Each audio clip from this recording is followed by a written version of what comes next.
You were fucking in 4 places before you came here. Yeah. Why don't you jump into that?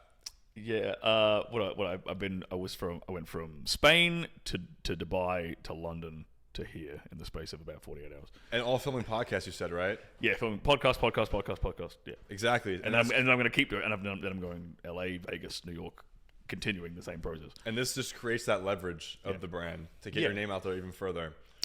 Once you start it, it starts to snowball and create that positive feedback loop of just acquisition, notoriety, awareness, and solidifying yourself as an authority figure in the space. And if you get and I genuinely think it like creates real friendships. Like For sure. A bunch of the people I've done podcasts, not all of them, but a bunch of the people I've done podcasts with, we've ended up becoming genuine friends. Yeah. And when you have that real personal relationship with somebody, well, they're like we're in touch with each other because of Justin, for example. Correct. Right. Like when you have a real personal relationship with people, they will recommend you to other people and they will connect with other people. So it's a very exponential effect. Yeah. It's I always say this shit. It's just the most high leverage thing you can do. Fucking networking is cringe in my mind. Yeah. I think you have to be somebody first to get access to the type of people you want to talk to. Yeah. Or you have to be like an outlier in terms of charm. That too. Like if you're like, for example, I have to go to New York for a affiliate conference in a couple of weeks. Is that Affiliate Summit? Yes. Okay. You gonna be there? I'm not going to be there, but I know about it. I know a lot of people that go there. Right. If you're watching this and you're going to be there, say hi. Yeah, but like I have to turn my charm on and to meet, to network with a bunch of guys that I've never met before, right?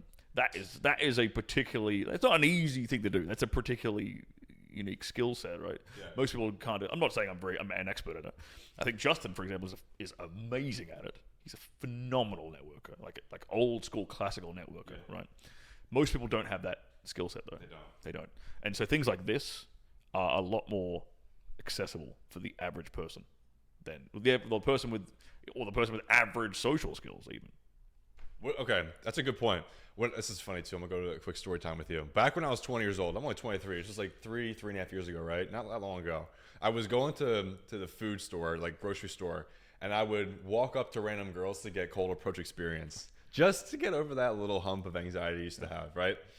For somebody watching right now, what do you think the most beneficial and high leverage activity they can do to overcome that approach anxiety and just anxiety in general when talking to women? Random throwaway compliments. And I mean, and let me specify here. Random throwaway compliments to women you are not in any way, shape, or form attracted to. So, the grandma, the old lady, the fat girl in the I like your walker, Granny. I wouldn't say that. No, when I mean throwaway compliment, I mean like that dress looks lovely on you. Have a fantastic day, and then like not sitting there and expecting a conversation. Like you're just throwing out positivity to this random woman, not expecting anything back. And it does, I think, subconsciously, deep. If we break that down a bit, it does two things. One, you will feel good about yourself because you just made someone's day. And you be genuine with it, like, if I see an old lady or a fat lady, I'm like, your hair looks fantastic today. Keep it up. And then I just walk off.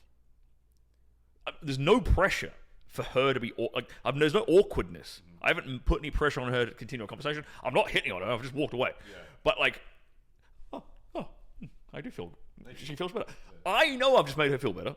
So I feel better about myself. It's actually kind of selfish giving someone a random compliment like that. It's actually a very selfish thing.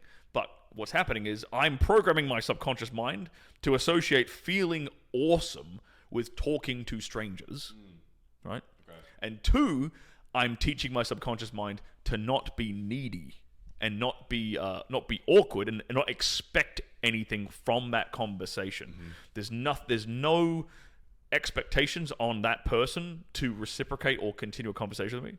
And I think if the average autistic guy could just learn those two things, he would do a lot better.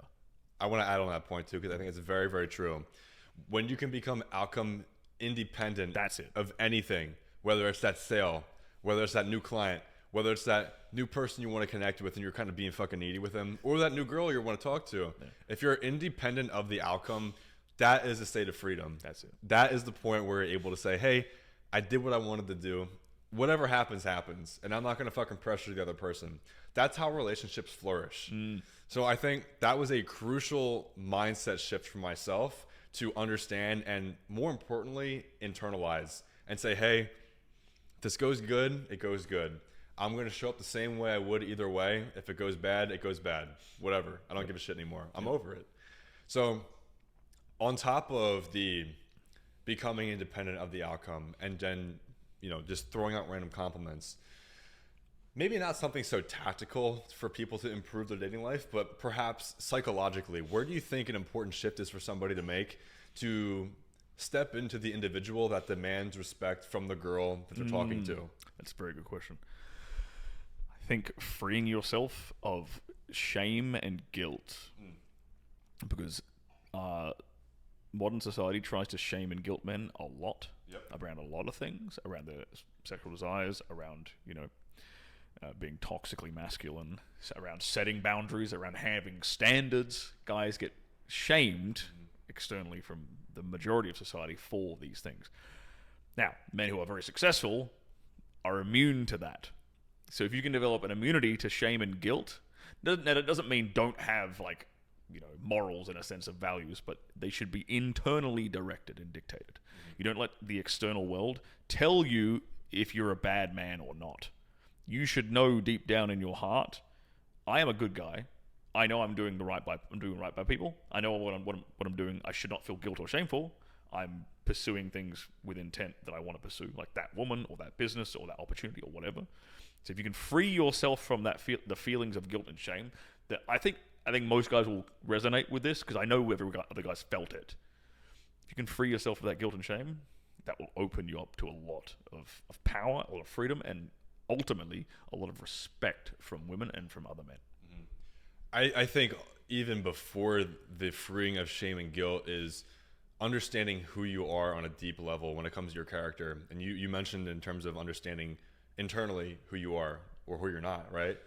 Once you can accept who you are and accept and be comfortable with your own belief system, whether somebody agrees with it or not, at the end of the day, you make your decisions and you're held accountable for your own decisions. So if you can understand that and internalize that, I think that is the first step into getting over those limiting beliefs or getting over these roadblocks mentally that are holding you back in relationships and career.